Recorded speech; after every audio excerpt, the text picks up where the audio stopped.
Beberapa hal yang mungkin tidak Anda ketahui tentang Marco Polo. Dalam sejarah manusia, kebangkitan paling dramatis adalah pada zaman penemuan, di mana para penjelajah Eropa berlayar dan menjelajahi sebagian besar dunia untuk berbagai alasan. Sejak itu, penjelajahan besar setelah zaman penemuan dilakukan untuk alasan-alasan yang sebagian besar ditujukan sebagai penemuan informasi. Nah, keberadaan rute atau jalur perdagangan kuno, salah satunya tak bisa dilepaskan dari peran para penjelajah. Selain menemukan banyak wilayah baru, para penjelajah ini secara tidak langsung juga menjadi pembuka bagi terbentuknya rute-rute perdagangan kuno. Ada sejumlah penjelajah dunia yang disebut paling legendaris dalam sejarah.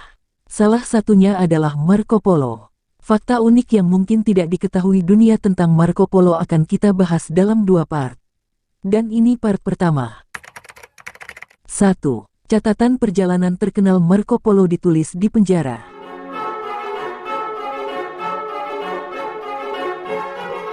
Marco Polo dikenang berkat narasi penuh warna dan populer tentang pelayarannya ke arah timur, yang dikenal sebagai The Travels of Marco Polo. Ironisnya, catatan tahun-tahun bebas Polo sebagai seorang penjelajah ini ditulis saat dia mendekam di balik jeruji besi. Pada tahun 1298, 3 tahun setelah dia kembali dari perjalanannya, Polo ditangkap setelah memimpin sebuah galai Venesia ke dalam pertempuran melawan negara kota Genoa di Italia. Saat di penjara dia bertemu Rustichello dari Pisa, sesama tawanan yang dikenal sebagai penulis roman berbakat. Bersemangat untuk mendokumentasikan tahun-tahunnya sebagai seorang musafir, Polo mendiktekan kisah hidupnya kepada Rustichello, yang berperan sebagai pengarang untuk orang lain. Pada saat mereka dibebaskan pada tahun 1299, kedua pria tersebut telah menyelesaikan buku yang akan menjadikan Marco Polo sebagai nama rumah tangga. 2. Marco Polo bukanlah orang Eropa pertama yang melakukan perjalanan ke Asia.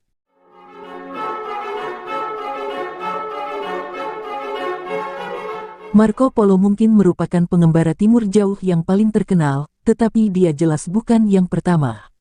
Biarawan Fransiskan Giovanni da Pian del Carpini mencapai Tiongkok pada tahun 1240-an, lebih dari 20 tahun sebelum Polo meninggalkan Eropa dan bertemu dengan Khan Agung dari Kekaisaran Mongol. Utusan Katolik lainnya kemudian menyusul, termasuk William dari Rubrak, yang melakukan perjalanan ke timur pada tahun 1250-an dalam upaya untuk mengubah orang Mongol menjadi Kristen. Para misionaris awal ini sebagian besar terinspirasi oleh mitos Prester John, seorang raja legendaris yang diyakini memerintah kerajaan Kristen di timur. Polo kemudian menyebutkan raja fiktif dalam bukunya, dan bahkan menggambarkannya telah berperang hebat melawan penguasa Mongol Genghis Khan. 3. Marco Polo hampir tidak mengenal ayah dan pamannya ketika mereka memulai ekspedisi.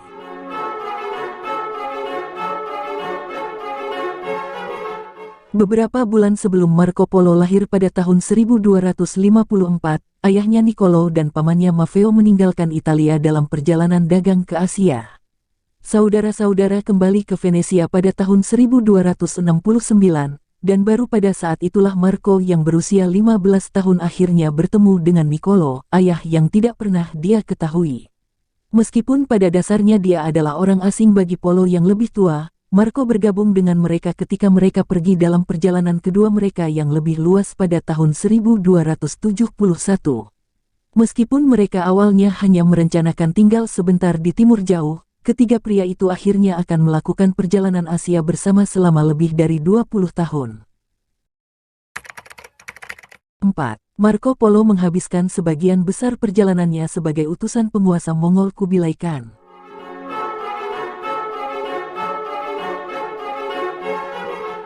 Polo adalah pedagang yang menjual barang langka seperti sutra, permata, dan rempah-rempah, tetapi perjalanan panjang mereka lebih dari sekadar misi perdagangan.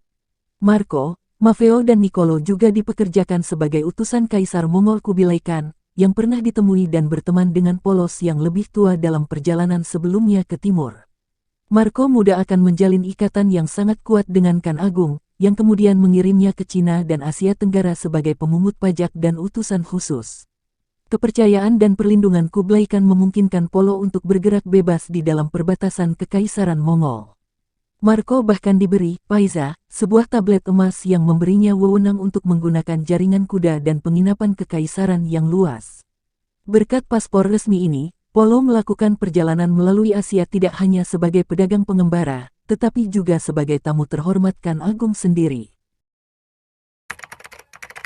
5. Marco Polo salah mengira beberapa hewan yang dilihatnya sebagai makhluk mitos.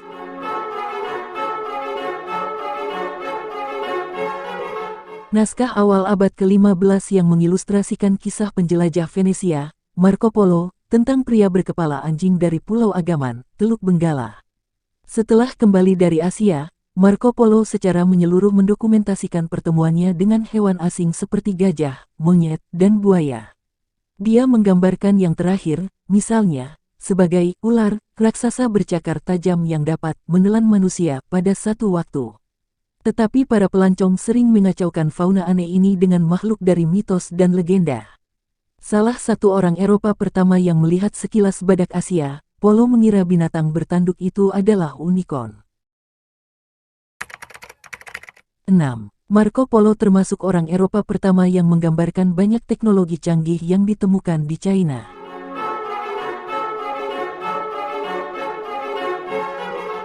Kesalahpahaman umum bahwa Marco Polo memperkenalkan pasta ke Italia, sebenarnya, hidangan tersebut telah ada di Eropa selama berabad-abad, tetapi tidak diragukan lagi dia membuat orang Barat menyadari banyak penemuan China. Antara lain, Marco membiasakan banyak pembacanya dengan konsep uang kertas, yang baru populer di Eropa pada tahun-tahun setelah dia kembali.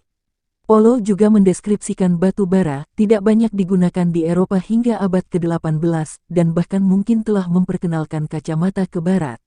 Sementara itu, dia menawarkan salah satu catatan paling rinci dalam catatan sejarah tentang sistem pos Mongol, jaringan kompleks pos pemeriksaan dan kurir yang memungkinkan Kublai Khan mengatur kerajaannya yang luas.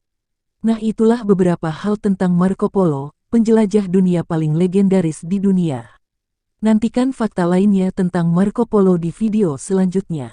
Apabila kamu tertarik dan ingin mencari pengetahuan tentang dunia ini, tentu kalian bisa temukan di video-video selanjutnya. Terima kasih.